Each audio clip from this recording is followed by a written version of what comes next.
Mpendwa mtazamaji na mpendwa msikilizaji, ninapenda kukukaribisha tena katika mwendelezo wa masomo yetu ya asubuhi ya kesha la asubuhi yenye kichwa kinachosema Mwinue Yesu juu. Leo tarehe 24 ya mwezi wa 4 mwaka 2025 tuna somo zuri lina kichwa kinachosema utafuteni mkate wa uzima. Na fungu letu kuu linapatikana katika kitabu cha Wakolosai sura ya 3 fungu la 1 na la 2. Nalo linasema, basi mkiwa mmefufuliwa pamoja na Kristo, yatafuteni yaliyo juu Kristo aliko. Ameketi mkono wa kuume wa Mungu. Yafikirini yaliyo juu, sio yaliyo katika nchi. Basi na tuombe. Tunakushukuru Mwenyezi Mungu kwa sababu asubuhi ya leo tumeamka tena, umetubariki. Tunakushukuru kwa ajili ya uzima. Na tunakushukuru kwa sababu umetupa nafasi nyingine ya kujifunza kupitia maandiko yako matakatifu. Utufundishe. Na siku ya leo ikawe siku yenye baraka. Utuongoze na kutubariki sawasawa na mapenzi yako. Ndivyo tunavyoomba. Kwa jina la Yesu tunaomba na kushukuru. Amina. Wakati mambo ya kitambo yanapoishughulisha akili na kuvuta usikivu, na nguvu yote ya kiumbe inajishughulisha katika huduma ya mwanadamu, na kisha watu huiangalia ibada inayomstahili Mungu kuwa jambo la kipuuzi. Maslahi ya kidini yanafanywa kuwa chini ya ulimwengu. Lakini Yesu ambaye alilipa gharama ya ukombozi kwa ajili ya nafsi za familia ya wanadamu, anataka kwamba watu wayashushe chini maslahi ya kitambo kwa ajili ya maslahi ya mbinguni.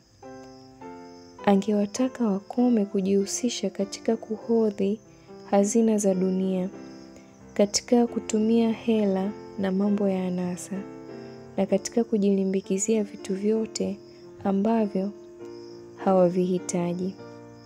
Asingewataka waharibu nguvu za kiroho, bali waelekeze akili zao kwa mambo ya mbinguni.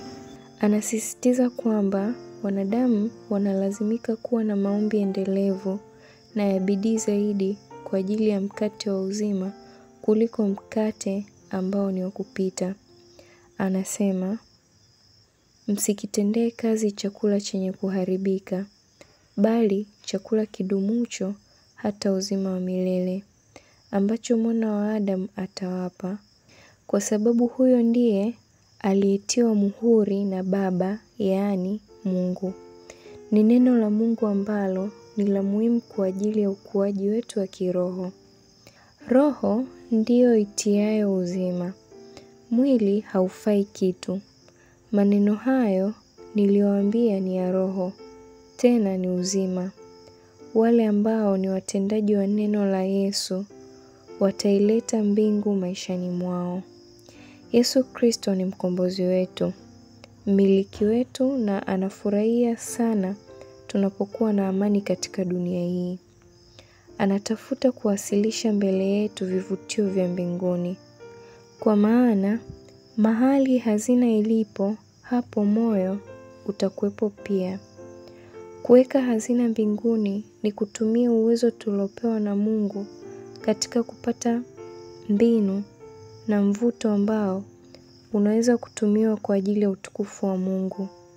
Kila dola tunayoipata ni mali ya Bwana na inapaswa kutumiwa katika rejea ya wakati ambapo tutaitwa kutoa hesabu ya uwakili wetu.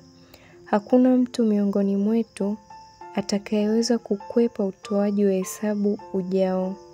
Kwa kuchagua kutunza hazina mbinguni, tabia zetu zitafinyangwa na kufanana na Yesu Kristo.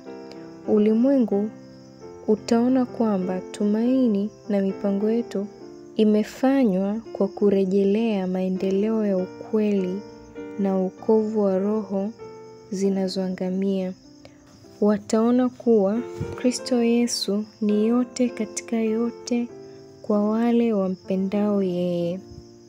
Katika kutunza hazina mbinguni, tunajiweka wenyewe katika muunganiko ulio hai pamoja na Mungu, ambaye anamiliki hazina zote za dunia na kugawa kila rehema za kitambo ambazo ni za muhimu kwa ajili ya maisha.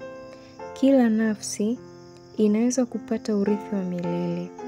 Bwana anafungua ukweli mbele ya watu wake kwamba kuna nafasi ya kutosha kwa ajili ya utumiaji wa uwezo wao, kwa ajili ya kutimiza makusudi yao ya juu sana, kwa kupatikana kwa hazina bora sana na ya kudumu.